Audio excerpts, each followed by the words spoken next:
El Señor esté con ustedes. Anuncio de la buena noticia de Jesucristo según San Lucas.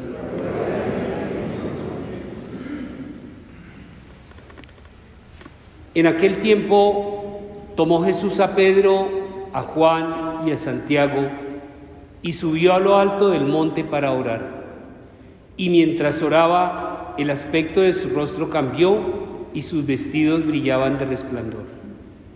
De repente, dos hombres conversaban con él. Eran Moisés y Elías, que apareciendo con gloria hablaban de su éxodo, que él iba a consumar en Jerusalén. Pedro y sus compañeros se caían de sueño, pero se espabilaron y vieron su gloria y a los dos hombres que estaban con él. Mientras estos se alejaban de él, dijo Pedro a Jesús: Maestro, qué bueno es que estemos aquí. Haremos 3 tiendas, una para ti, otra para Moisés y otra para Elías. No sabía lo que decía. Todavía estaba diciendo esto cuando llegó una nube que los cubrió con su sombra. Se llenaron de temor al entrar en la nube. Y una voz desde la nube decía: Este es mi Hijo, el elegido, mi amado, escúchenlo. Después de oírse la voz, se encontró Jesús solo. Ellos guardaron silencio y por aquellos días no contaron a nadie nada de lo que habían visto. Palabra del Señor.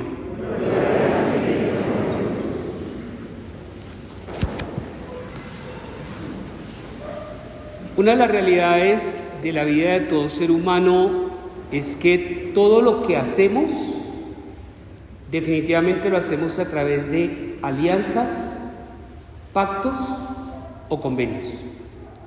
Y cuando hablo de ello, ¿qué significa hablar de una unión matrimonial? Un pacto y un compromiso, ¿no? Entonces los esposos se unen, indudablemente, o con la bendición de Dios, o con la palabra de cada uno de ellos, con el compromiso de vivir en el amor, de vivir en la fidelidad, de vivir en lealtad, y establecen, además de unas cláusulas, unos compromisos bilaterales. Y es que el maridito lava, plancha, cocina, barre, trapea, y la señora se dedica a las tareas, la lonchera, el uniforme, el pago de los servicios. Al día siguiente cambian.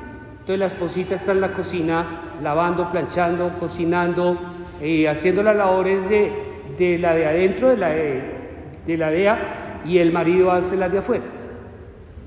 Así viven todos los matrimonios, ¿o no? Sí, tal cual, ¿no? Mejor dicho, yo quedé en tobillos con la descripción que yo hago de lo que es la vida matrimonial. ¿Qué significa que una empresa lo contrate a uno para trabajar con ellos? Vinculación laboral con una empresa.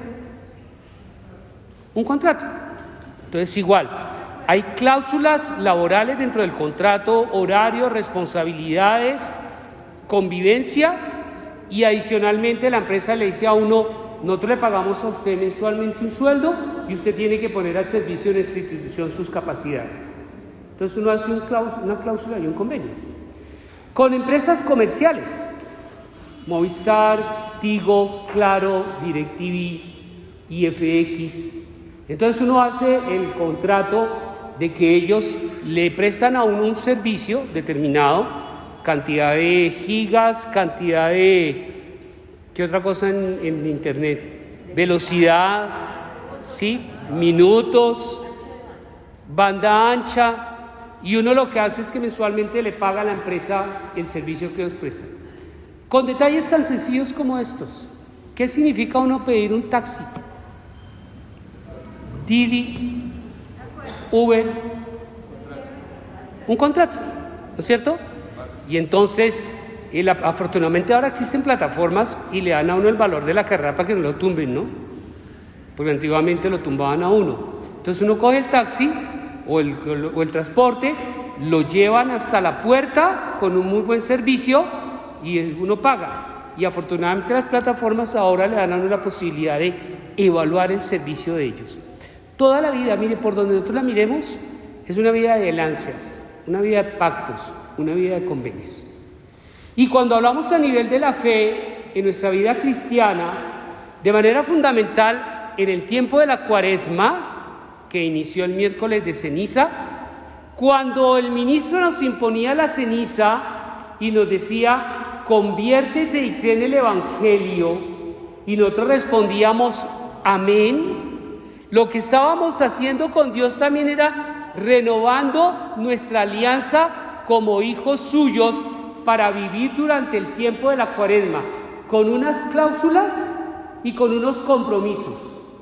Y entonces lo que hoy el Señor nos recuerda es la forma como nosotros debemos vivir esa alianza y la forma como durante este tiempo de Cuaresma debemos ser fieles a los compromisos que hicimos con Él cuando el miércoles de ceniza emprendimos una marcha de cambio y de conversión.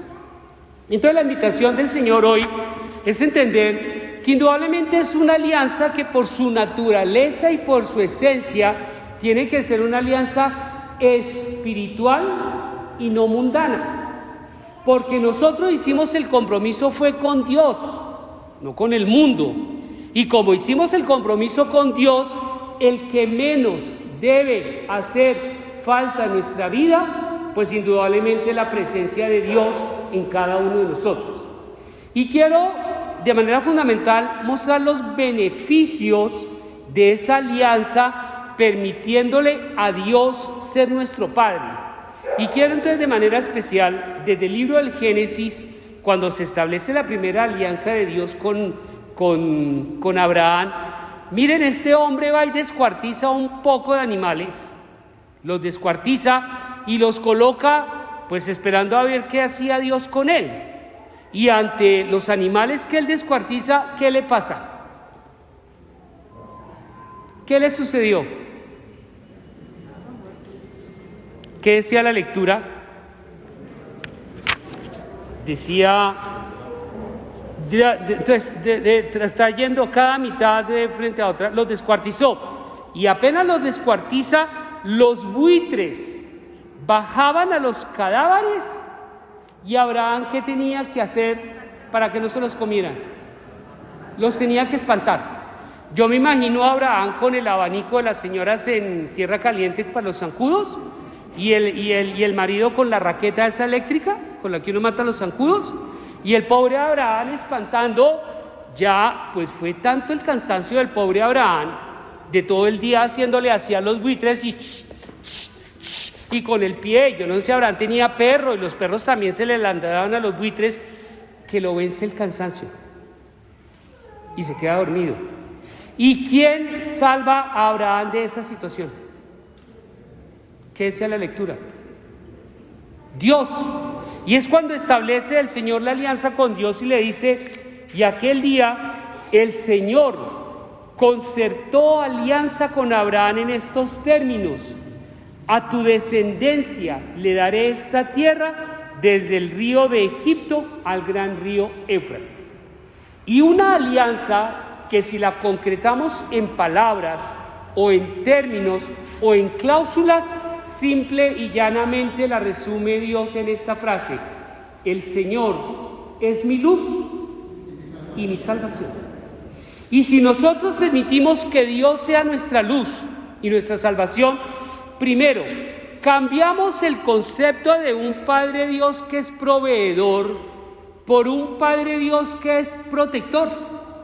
Y un Padre Dios que es protector, que así como salvó a Abraham esa noche de que los buitres no se le fueran a comer los animales, Dios todos los días nos libra de que los buitres del mundo no nos vayan a destruir a nosotros.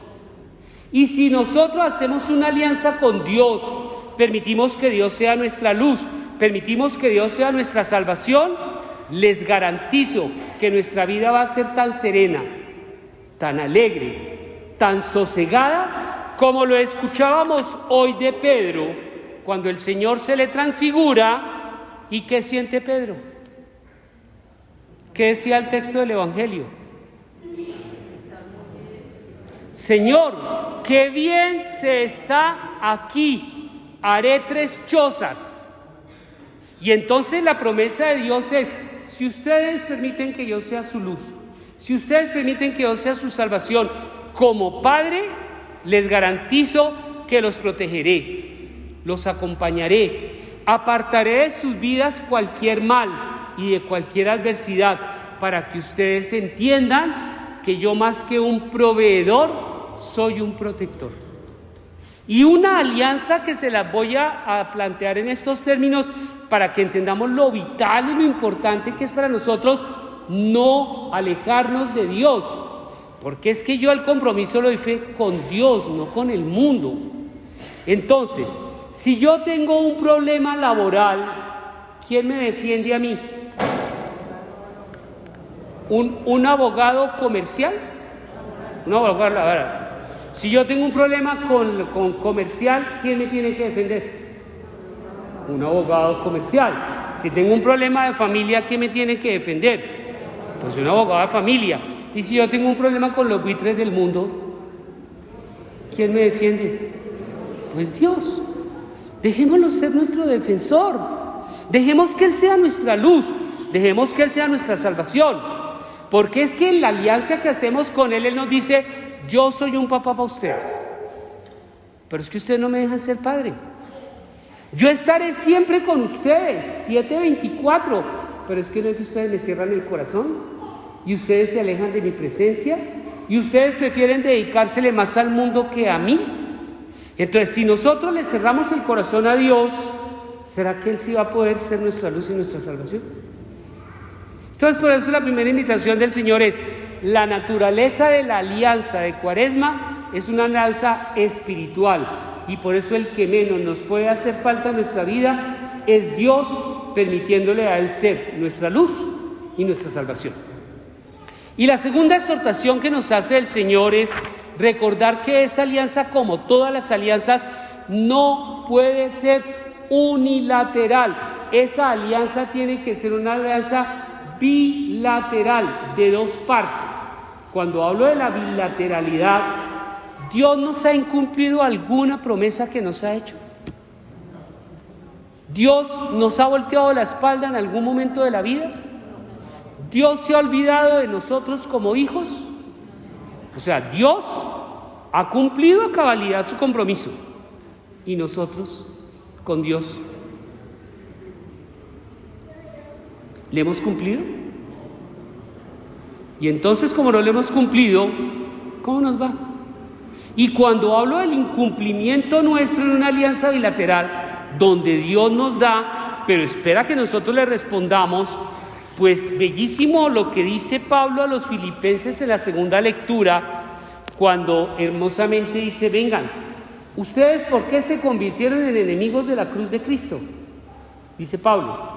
Entonces dice: viven enemigos de la cruz de Cristo, y el paradero de sus vidas es la perdición, su Dios el vientre, su gloria sus vergüenzas, porque desafortunadamente solo aspiran a las cosas terrenas.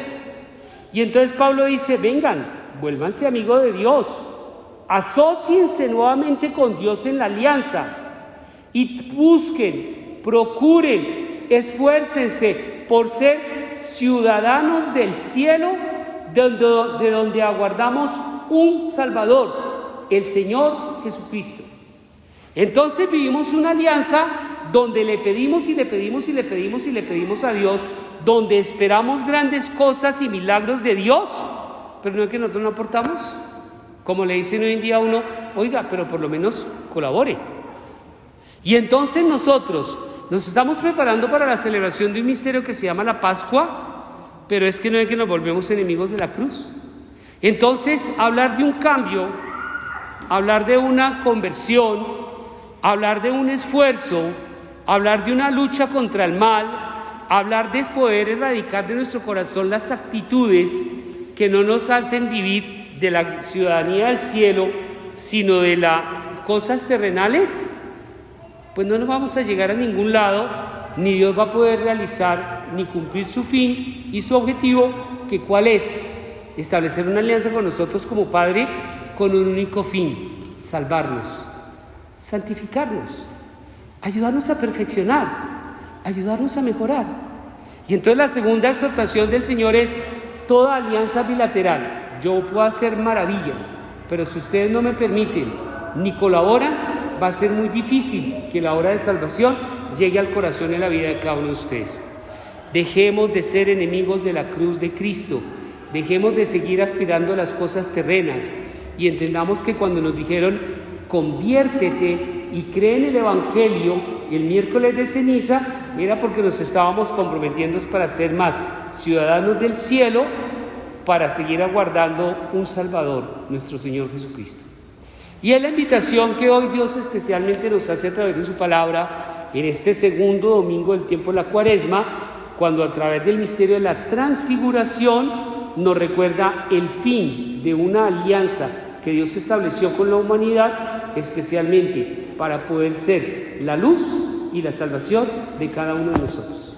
Que el Señor nos bendiga, que el Señor nos ilumine y que hoy renovemos nuevamente esa alianza que hicimos con Dios para poder ser fieles a nuestros compromisos cuaresmales. Amén.